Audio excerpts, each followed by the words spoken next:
Hello, this is the LEGO Star Wars 2017 Ultimate Collector Series Snowspeeder, or T-47 Airspeeder. It is the second giant scale Ultimate Collector Series, or UCS, Snowspeeder that they've made, the first one having come out in 2003. That one was on pretty much the same scale as this, also giant in size, but had a completely different build. The build of this one is very solid at the start. They create an incredibly durable and strong base for the fuselage and build upon that. Now, I'll be able to demonstrate exactly how strong that is when you see exactly how the model gets attached to its included stand. As you build up and out, things become more and more thin.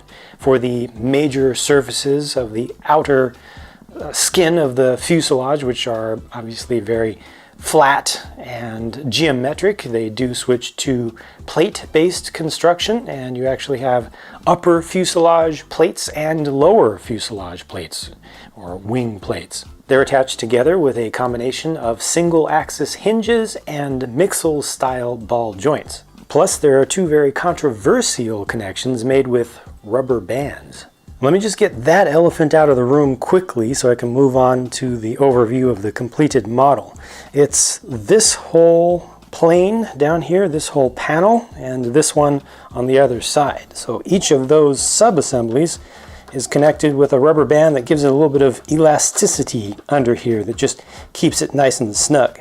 With the upper wing panel removed, there is one of the infamous rubber bands. It's really not doing much because the entire lower edge of this assembly that can be moved is attached with ball joints securely. This is just pulling the whole thing up and making it very snug against the underside of this upper panel. Could it have been attached more securely? Yes, but not necessarily at the exact angle, the optimal angle to get it as close as possible from the underside. And tight-fitting joints and seams are really a hallmark of this model. Many times as I put it together, I was unexpectedly impressed by just how close the different sub-assemblies came to each other, with most of the gaps being narrower than a plate or even a half a plate along multiple axes. You know, you've got some interesting combinations of angles that have to come together. Of course, this is a very angular thing, which is much simpler to pull off than using a lot of curves, but still, they use many different building techniques with the plate-wise stuff, with the brick-wise stuff, with slopes, used in unison together to good effect. I appreciate the fineness of some of the details on this large model as well, such as the small greebly bits used around the base of the support there, the number of different round elements that they stacked on each other to create the laser barrels. They use stickers for those fins right there. But as you come around the back, the main heat sink or heat dispersal fins are actually built up, and they have a lot of detail inside of them, more greebly bits, and they use a combination of the dark bluish gray black and metallic silver to give even more visual texture. The lower sections that are black in between there don't use just regular plates. They actually have minifig scale car spoilers that are used just to give you even more shape and visual interest. Some of the control surfaces are movable, such as these flaps down here, which can be brought down quite far manually, and they have a little bit of detailing on the tops of them as well. So if you pose the vehicle with them down, you get an interesting look there. And of course, the panels that are used as air brakes and steering vanes can be popped up, but those are remotely geared from these thrusters to come up nice and smooth. This works very easily, and there's even more detail to be seen inside. The working geared mechanism is exposed once the flap is open, but I feel like it's very tasteful in its appearance, and if anything, adds to the level of detail and kind of the suggestion of realism. Of course, the flaps do work on both sides. One of the larger realistic touches is the slight inward angle of the laser barrels so that the beams coming from them will converge like they do in universe. The angle is subtle, but definitely noticeable on display. The cockpit features a brand new windscreen piece, which is angled in from the sides as well as from the front, and they use 5 stickers on that to help frame up the edges, 3 on the front and 2 small ones down at the forward corner on either side. Behind that, they use another new windscreen piece, and this one is 2 by 10 by 3, with just a single sticker going down the center to kind of split that up. All of this hinges upwards as a single sub-assembly. The cockpit is pretty nicely detailed with a printed piece used for the center console, while these smaller side slopes use stickers, and there's detail all the way around on all sides. Sticker for the upper piece there, old printed piece for the lower part, and the opposite side is mirrored. I've taken the canopy assembly off completely to show you the gunner seat position more openly. This has 2 of those 2 by 2 slope pieces that are printed for the console at the back, and then you've got a sticker for the targeting display that's attached to the yoke there. And once again, a use of a sticker on one side with the older printed kind of console piece down below, and the exact same thing done on this side over here.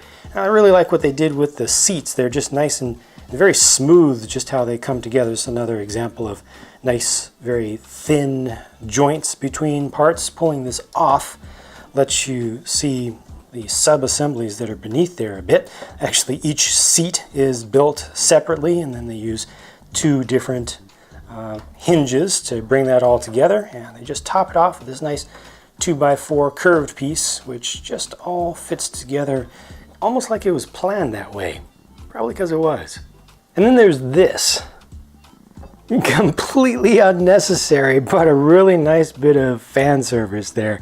I only wish that it was reversed so that when you turn the yoke to the left, the harpoon gun would turn to the left with you.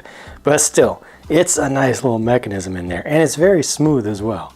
The harpoon gun itself looks pretty good, has a little bit of greebly detail, and you can manually change its elevation up and down. You can also just turn it from the outside, so you don't need to remove the canopy or get inside of there to change the pose of that. It'll actually turn pretty far, which is good.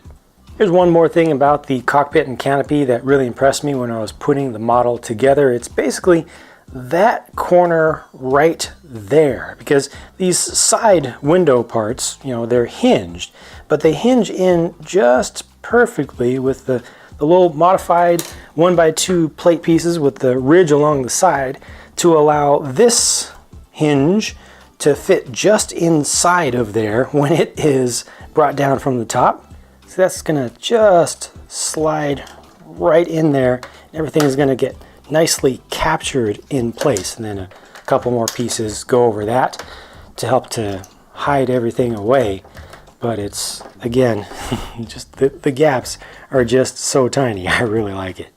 Returning once more to the underside of the craft, perhaps now you'll have a little better understanding of my appreciation of the rubber band on either side to keep this gap in nice and close. And you usually don't see this craft from the underside, so this is just an uncommon view, and it's really helped by the angle of the display stand, and they have studs on the underside construction used to help improve the appearance of all of that, rather than just showing you the tubes on the bottoms of bricks and plates that don't look as good. They've even added in some kind of veins deep inside these inlets here. They've shaped things around. They've not shown much in the way of the multiple colors of parts that are used in the interior. Unfortunately, there is just a little bit of yellow that shows up right there, and you see some of the blue Technic parts like right there. But most of that stuff is pretty well covered up to make this actually look respectable, even from the opposite side, the side that is opposite the camera-friendly angle. So if you have this on display in a place where it can be looked at from around different angles, you don't have to be embarrassed if somebody walks around to this part. Here's just one other tiny place where a little bit of off color shows through with that blue. Now that definitely could have been avoided by just using at least a gray piece there or something. But it's tiny, you know, compared to some of the smaller models that Lego does in their city line, and even in Star Wars stuff where you turn them upside down and it just looks like just a garbled mess of different things. So I appreciate the effort that was put into the underside of this, and even the inclusion of all of these ice skate pieces towards the rear to give you just a little bit of a kind of a second tier, a suggestion of a second tier of the heat dispersion fins. A bunch of those are placed. You do have to be careful in placing them to make sure that they end up nicely parallel to each other, but a bunch of those are included. And again, just if you see this from this underside, you'll be able to appreciate those small extra details that really didn't necessarily need to be included.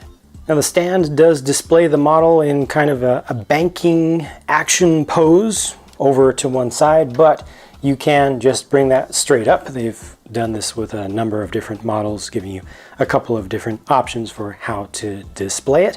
And the stand itself and how it connects to the model is actually very simple, and the connection point is very small. It's practically a 2x2 cube. See, look at that. That's all that actually goes into the model to give it any sort of connection. On the bottom of the Snowspeeder, there is that 2x2 hole. And like I mentioned early on, that's why it's very important that this floor of the model be very, very strong. The entire weight of the whole thing is supported right in there, and it's supported against any sort of motion, side to side, torsion, torque of any sort, and it works. For display on just a table or flat surface, they also have a little landing skid that is partially retractable that you can bring down. The stand has the typical information plaque, which uses a single large sticker on a large tile piece, and they include 2 minifigures with this set. Now on the box, these are listed as generic Rebel Snowspeeder Pilot on the left and Rebel Snowspeeder Gunner on the right. However, in the instructions in the designer interview section, they give these names. On the left is Zev Seneska, which makes sense for his gunmetal gray colored helmet. And on the right is Will Scotian, both actual characters, side characters from the real universe of Star Wars, specifically Empire Strikes Back. However, unfortunately, these two are identical except for their helmets. So identical torsos, identical printed hips, and identical legs. They have new arms, which have pretty nice prints on them. That's good to see. And, you know, the Zev Seneska helmet, I think, looks pretty nice. It's nice to get something other than white as a base color, and there's a lot of detail around the top with the kind of battle damage printing. Will's helmet is very, very generic and plain, but I'm really disappointed that for such an expensive, major set as this, they didn't give us different faces for the two, different head pieces for the two. The prints that are there are nice, and they make sense to me. They do have alternate expressions, but given that they're intended to be two different people, even if they didn't get the license to actually list these on the package by their names, and that's just a pure licensing thing with Lucasfilm Limited itself, but still, these are intended to be two different people in such a large and expensive set. I would have expected at least different faces, if not new, unique faces. On the Snowspeeder itself, the main thing I personally dislike is the aspect ratio of the windows on the sides. I feel like they got that wrong. They already used some stickers to help frame up the windows.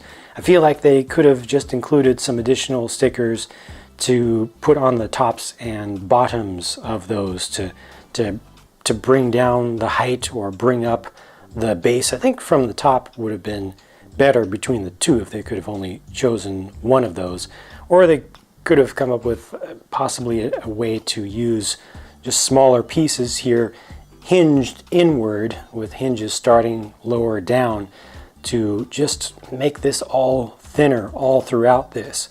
I feel like they may have even gotten less realistic just in terms of the proportions of the dome of this thing than the 2003 version. I think that the shaping is much nicer here than the old one by far, but just the appearance from a distance is not quite what I would expect from a model of this level, this caliber. Another thing that's off here in the design is the angling of these upper surfaces of these pods back here, which should be horizontal, and they are far from it. Now, visually, from most angles, this bugs me far less than it does other fans that I've seen commenting about this, but those other fans are correct. I mean, those ultimately should just be completely horizontal, and the designer definitely missed the mark on that. Like I said, visually, to me, from most angles, it's not that big of a deal. I don't immediately notice it, but I do feel like it is something that could have been done better, or maybe should have. Overall, though, I am definitely mostly impressed by and happy with this model. I feel like actually going through the process of building it is very important to truly appreciate it. With most Lego sets, there are some techniques that I find very cool and interesting along the way, but ultimately it's the final product that gets most of my attention. With the Snowspeeder, I feel like there's a lot more of an even split between the two. How it looks on display is still very important to me and does have some flaws, but the experience of putting it together was stellar and humbling and inspiring. But that's it for my thoughts about this 2017 UCS Snowspeeder. Please take a moment to share your thoughts about it with myself and the other viewers by leaving a comment down below. I hope you enjoyed this and got some good information from it, and I hope to have a chance to talk to you again soon because my next video is on the way.